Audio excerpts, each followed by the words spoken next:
Kali ini kita akan bahas kualifikasi welder sesuai standar AWS D1.1. Selamat mengikuti, salam quality!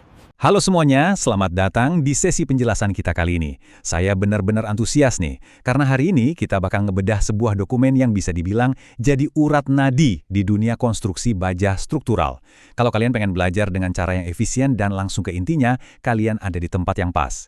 Ini adalah peta jalan esensial kalian buat menaklukkan proses kualifikasi juru las lewat 6 langkah yang super terstruktur, langsung dari standar paling baru, AWS D1.1 edisi 2025. Yuk kita mulai! Coba deh kalian pikirin pertanyaan ini sebentar. Di luar sana kan banyak banget ya orang yang bisa nyalain mesin las terus nyambungin 2 potong besi. Tapi apa sih sebenarnya yang bikin mereka beda dari seorang ahli sejati yang kemampuannya itu benar-benar diakui sama standar internasional yang ketat? Jawabannya itu simple tapi berat. Seberapa disiplin mereka bisa ngelewatin proses kualifikasi yang sama sekali nggak kenal kompromi? Oke, langsung aja kita bahas. Kalau kalian lihat dokumen asli AWS D1.1, wah tebalnya luar biasa.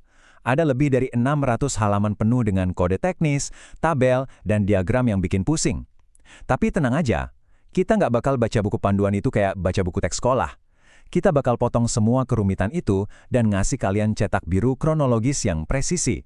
Ini loh gambaran pasti yang bakal kalian hadapi pas hari ujian nanti.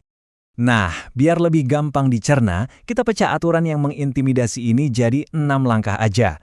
Mulai dari posisi dan jenis las, persiapan benda uji, pelaksanaan WPS, pengujian dan kriteria, dokumentasi WPQR, sampai masa berlaku. Ini dia peta perjalanan kita. Langkah pertama, penentuan posisi dan jenis las. Intinya, menyesuaikan ujian dengan kondisi lapangan. Disinilah perjalanan kalian dimulai. Sebelum ada satu percikan api pun yang nyala, kalian harus tahu pasti posisi apa yang bakal diuji. Dan ini harus cerminan langsung dari kerjaan kalian di lapangan nanti. Gambar ini ngasih lihat perbedaan yang jelas banget. Ujian di posisi 1G yang datar itu tantangannya jauh beda sama posisi 6G. Di 6G, pipanya dimiringin 45 derajat dan nggak boleh diputar sama sekali pas dilas. Posisi 6G ini asli, salah satu ujian paling menantang yang butuh skill tingkat dewa. Terus selain posisi, tipe lasnya juga jadi penentu. Entah kalian bakal ngerjain las groove dengan penetrasi penuh atau sebagian, atau cuma las fillet yang simple. Ujiannya itu wajib banget sesuai sama kebutuhan produksi. Nggak bisa sembarangan. Lanjut ke langkah kedua, persiapan benda uji atau tes kupon. Ini ibarat ngebangun pondasi yang pas buat ujian kalian. Nyiapin logam uji ini butuh kepatuhan mutlak sama dimensi standar, misalnya ketebalan pelat 3/8 inci atau 1 inci. Nah, di sini saya mau bagi satu kali shortcut yang keren banget. Kalau kalian sukses lulus ujian yang paling susah, yaitu ngelas sambungan sisi tunggal tanpa penahan alias without backing, kalian secara otomatis diakui bisa ngelas sambungan yang pakai backing. Jadi taklukin yang paling susah dan pintu kualifikasi lainnya bakal otomatis terbuka. Oh iya, ini ada satu fakta mengejutkan yang sering banget kelewat, padahal bisa ngasih keuntungan besar pas ujian. Pas kalian motong plat baja buat diuji, selalu usahain buat ngikutin arah rolling atau arah gilingan dari pabriknya.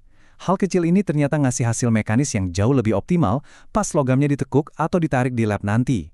Masuk ke langkah ketiga. Pelaksanaan pengelasan sesuai WPS. Artinya, ngikutin resep dengan sangat ketat. Begitu busur las nyala, no more improv. Kalian nggak bisa lagi berkreasi. Kalian harus benar-benar patuh sama resep yang udah disetujui, yaitu WPS. Jadi, poin krusialnya di sini adalah kalian haram hukumnya ngelanggar apa yang disebut variabel esensial. Ngubah sedikit aja, langsung gagal dan harus kualifikasi ulang. Misalnya nih, tiba-tiba ganti dari las elektroda manual ke las gas, atau pakai kawat las dengan F-number yang lebih tinggi, atau seenaknya nyopot backing. Pokoknya, di tahap ini kepatuhan adalah segalanya. Langkah keempat, pengujian dan kriteria penerimaan. Waktunya ngelewatin ujian sesungguhnya semacam the gauntlet. Oke, ngelasnya udah kelar, tapi tahan napas dulu. Karena alasan kalian sekarang harus bertahan ngelewatin ujian fisik yang brutal dari AWS D1.1. Nah, yang benar-benar menarik dari kriteria penerimaan ini adalah rintangan pertamanya, inspeksi visual atau VT. Coba lihat syarat utamanya. Lasan harus 100% bebas dari retakan, nol toleransi. Sekecil apapun, dimanapun lokasinya, ada satu retakan aja, kalian gagal hari itu juga. Tuntutan kualitasnya benar-benar setinggi itu. Kalau udah berhasil lolos ujian visual, logam kalian bakal ngadepin 2 opsi nasib, dihancurin atau di X-ray. Destructive testing itu ngeri banget loh. Bayangin, baja setebal 1 inci ditekuk paksa sampai bentuk huruf U cuma buat ngeliat bagian dalamnya retat atau enggak. Tapi untungnya, ada alternatif high-tech kayak radiografi atau RT. Standar ngizinin kita pakai sinar X buat ngintip ke dalam lasan, dan ini sering banget diakui sebagai pengganti uji tekuk yang brutal tadi. Kalau ternyata jalur uji merusak yang dipilih, diagram ini nunjukin gimana prosesnya. Plat baja kalian nggak bakal ditekuk utuh gitu aja. Plat itu bakal dipotong-potong jadi spesimen kecil yang spesifik. Ada yang ditarik sampai putus, ada yang ditekuk dari sisi. Ini semua buat ngebuktiin kalau dari permukaan sampai ke dasar akar sambungan, logam yang kalian satukan itu benar-benar kokoh tanpa ada cacat tersembunyi. Kita sampai di langkah kelima, dokumentasi WPQR yang resmi. Waktunya ngamanin bukti legal dari kelulusan kalian. Gini ya, kalian mungkin udah selamat ngelewatin semua tes fisik yang nyiksa tadi. Tapi di mata hukum, itu semua nggak ada artinya kalau nggak ada kertas resminya. Disinilah WPQR berperan penting. Anggap aja WPQR ini kayak surat izin mengemudi kalian, tapi jauh lebih spesifik. Ini adalah bukti sah yang nyatain kalau kalian udah nguasain variabel pengelasan yang sangat detail, udah diuji dan didokumentasiin dengan benar. Dan AWS baik banget, biar birokrasinya nggak ribet, mereka udah nyediain template pastinya.